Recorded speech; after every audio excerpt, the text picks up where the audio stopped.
أما بعد فأعوذ بالله من الشيطان الرجيم بسم الله الرحمن الرحيم إنما يخشى الله من عباده العلماء صدق الله المولانا العظيم وصدق رسوله النبي الكريم الآمين সর্বপ্রথম ওই মহান রব্বুল আলামিনের উপর শুকর আদায় করি যিনি আজ আমাদেরকে অত্যন্ত মায়া করে দয়া করে এই জান্নাতের বাগানের মধ্যে আসার এবং বসার তৌফিক দান করেছেন। সকল বলেন আলহামদুলিল্লাহ। আর শুকর আদায় করি ওই মহান রব্বুল আলামিনের উপর যিনি আমাদেরকে ওই আখিরাতের উম্মত বানিয়েছেন, যে নবীর উম্মত হওয়ার জন্য 1,24,000 নবী মতান্তরে 2,24,000 নবী রাসূল আল্লাহ তাআলা দরবারে ফরিয়াদ করেছেন, ইয়া আল্লাহ আমাদেরকে নবী বানিয়েছেন, শুকরিয়া। আমাদেরকে নবী না বানিয়ে ওই আখিরাতের উম্মত বানাইতেন তাহলে আমরা আরো শুকরিয়া আদায় করতাম।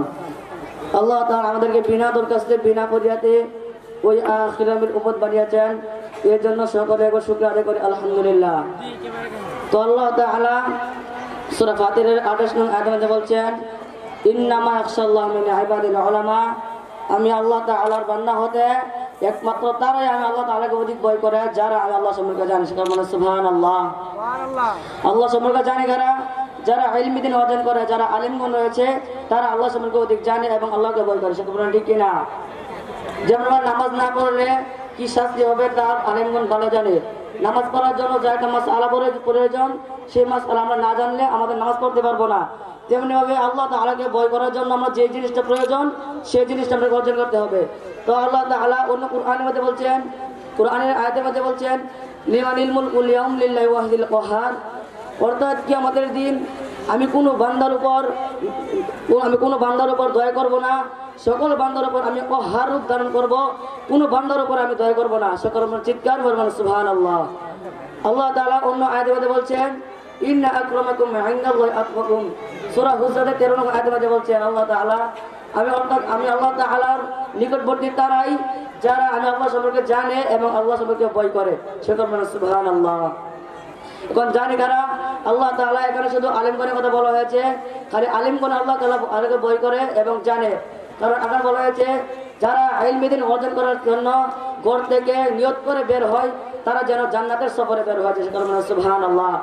আলেমগণের এত ফজিলত রয়েছে, যারা আলেম রয়েছে তারা ইলম দ্বীন অর্জন করার জন্য কত কষ্ট করে, দিনকে রাত করে রাতকে দিন করে, তারা এত কষ্ট করে ইলম দ্বীন শিক্ষা করে। তারা যদি একটা জিনিস চান তাদের মা বাবাকে সন্তুষ্ট করার জন্য। সেটা মানে ঠিক কিনা? তো অন্য আয়াতের মধ্যে বলছেন, ইয়াউমা লা ইয়ানফা'ু মালুন ওয়ালা বানুন ইল্লা মান আতা আল্লাহ বিকলবিন সালিম, কিয়ামতের দিন কোনো জিনিসই কাজে আসবে না, টাকা পয়সা ধন দৌলত বাড়ি গাড়ি কোনো কাজে আসবে না।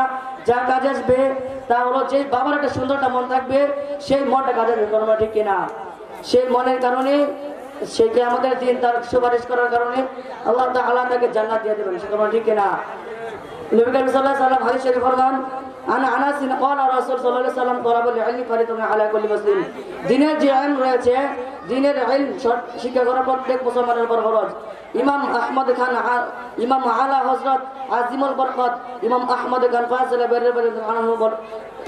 বর্ণনা করেন যে দ্বীনের যে ইলম রয়েছে তদর্ক ইলম ফরজ, যে তদর্ক ইলম শিক্ষা করা ফরজ। তদর্ক ইলম শিক্ষা করলে একটা লোক জান্নাত পর্যন্ত পৌঁছতে পারবে, জাহান্নাম থেকে দূরে থাকবে। তদর্ক ইলম শিক্ষা করলে সকলের উপর ফরজ। সুবহানাল্লাহ।